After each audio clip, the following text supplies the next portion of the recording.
Hello guys, আমি Deep and welcome back to my channel Deep exclusive. So এখন আমি এই ভিডিওর মধ্যে বেসিক্যালি কথা বলবো দেবদাকে নিয়ে এবং দেবদার আপকামিং একটা বিরাট বড় প্রজেক্ট, যে প্রজেক্টটাকে নিয়ে আমাদের অনেক কিন্তু আশা আছে।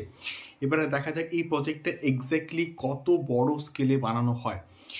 সো চাঁদের পাহাড় 3, সো চাঁদের পাহাড় যখন এসছিল তখন কিন্তু ওই পার্টিকুলার প্রজেক্টটা কিন্তু যেমন মাস ছিল, মানে তেমন কিন্তু ক্লাস ছিল এবং অ্যাডভেঞ্চারাসের দিক থেকে একটা তখনকার দিনে কিন্তু একটা বিরাট লেভেলের কিন্তু ভিএফএক্স এর কাজ বলি বা বিরাট স্কেলে শুটিং বলি, সেগুলো কিন্তু করা হয়েছিল। এবং তারপরে কিন্তু এলো অ্যামাজন অভিযান। অ্যামাজন অভিযানটা যে স্কেলে হয়েছে এবং অনেক প্রশংসা কিন্তু পেয়েছে এবং ভিএফএক্স নিয়ে হয়তো একটুখানি খামতি ছিল, বাট অ্যামাজন অভিযান একটা বিরাট বড় কিন্তু হচ্ছে বক্স অফিস কালেকশন কিন্তু করেছিল তখনকার দিনে। সো এবারে যে লেটেস্ট আপডেট এটা কিন্তু হচ্ছে উঠে আসছে যে চাঁদের পাহাড় 3 কিন্তু ফাইনালি হচ্ছে এবং এটা কিন্তু দেবদা করবেন এবং তার সঙ্গে সঙ্গে চাঁদের পাহাড় যে পাহাড়ের যে স্ক্রিপ্ট সেটা কিন্তু কমলেশ্বর মুখার্জি কিন্তু ন্যারেট করেছে এবং তার স্ক্রিপ্টিং লেভেল অবধি কিন্তু তার পছন্দ হয়েছে। এবং প্রিভিয়াসলি যে দুটো পার্ট এসছে, সেটা আমি চাঁদের পাহাড় বলি বা অ্যামাজন অভিযান বলি, তার থেকে অনেক বড় স্কেলের, অনেক লার্জার দ্যান লাইফ একটা কিন্তু এই এটার প্লট বা বলি বা গল্প বলি, এটা কিন্তু হতে চলেছে। সো এটার শুটিং এক্স্যাক্টলি কবে থেকে স্টার্ট হবে এটা এখনো অবধি কিন্তু আমরা জানি না, বাট এটা আসলে এটা অনেকটা বড় স্কেলে কিন্তু শুটিং করা হবে। এবং মাঝখানে কিন্তু একটা আপডেট উঠে আসছিল যে এটা হয়তো ধ্রুব ব্যানার্জি হয়তো ডিরেক্ট করতে পারেন, বাট এটা কিন্তু সঠিক খবর নয়।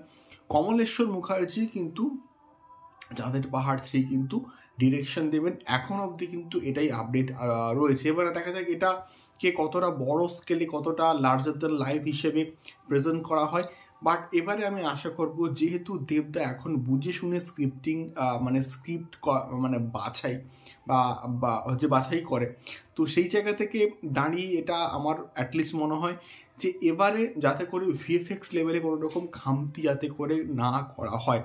আমরা দেখেছি ব্যোমকেশের ক্ষেত্রে ওই পার্টিকুলার ছোট্ট একটা সাপের দৃশ্য বা বাঘাযতীনের ক্ষেত্রে বাঘের যে যে দৃশ্য, তার উপরে একটা হিউজ অ্যামাউন্টের কিন্তু পয়সা খরচা করা হয়েছিল।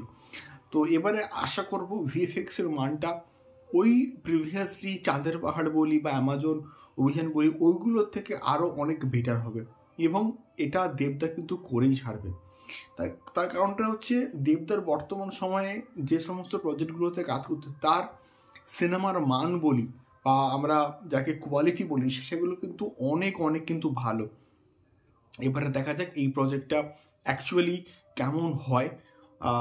অবশ্যই এটার একটা শিওর একটা কিন্তু মানে অ্যানাউন্সমেন্ট অবশ্যই আসবে এবং এটা অবশ্যই, এটা আমার মন বলছে যে এসবিএফ এবং দেবদা কিন্তু মিলে হয়তো কাজটাকে করবে। এবার দেখা যাক এক্স্যাক্টলি এটা কবে অ্যানাউন্সমেন্ট আসে, অফিসিয়াল যে অ্যানাউন্সমেন্ট তার অপেক্ষায় কিন্তু আমরা আছি।